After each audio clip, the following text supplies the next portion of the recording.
جن سے مخالف کی طرف اٹریکشن جو ہے وہ ایک نیچرل سی بات ہے، لیکن آج کل بچے بچیاں ان چیز کو بالکل نہیں سوچتے کہ اس کے بعد کے نتائج کیا ہیں، یعنی وہ صرف اور صرف اٹریکشن کی حد تک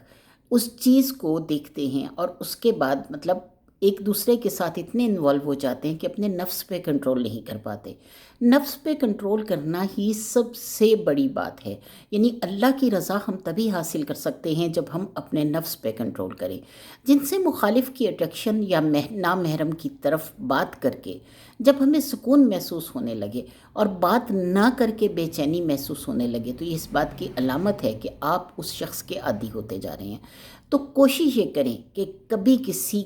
کے عادی مت ہوں، یعنی اللہ سے رجوع کریں اور اپنے نفس پہ کنٹرول کرتے رہیں۔ اگر آپ کسی کے عادی ہو جائیں گے تو یہ دنیا کا خطرناک ترین نشہ ہے، پھر اس کے بعد یہ نشہ جو ہے وہ آپ پر سر چڑھ کے بولتا ہے اور اس میں آپ ایسی حرکتیں کر جاتے ہیں جیسے کہ ماں باپ کی نافرمانی، جیسے کہ اللہ کی نافرمانی، جیسے کہ اپنے آپ پر ظلم، یعنی اپنے آپ کو بغیر کسی ویلیو کے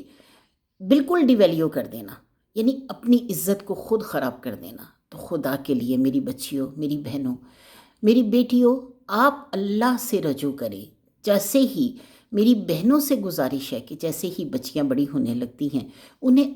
پوری طرح تعلیم دیں۔ خود قرآن پڑھی ہوئی ہوں گی آپ تو اپنی بچیوں کو قرآن کی طرف لا سکیں گی، اللہ کی طرف لا سکیں گی تو اللہ کی طرف اپنی بچیوں کو لائے، کیونکہ جب کسی سے بات کر کے سکون ملنے لگ جائے تو پہلی فرصت میں اس سے دور ہو جانا چاہیے، کیونکہ یہ نشہ ایسا نشہ ہے کہ جو سر چڑھ کے بولتا ہے اور پھر انسان کو اپنی عزت کا خیال نہیں رہتا۔ کسی کا کوئی کچھ نہیں جاتا، لیکن بیٹیوں کی عزتیں جب خراب ہوتی ہیں تو انسان کہیں کا نہیں رہتا۔ تو خدا کے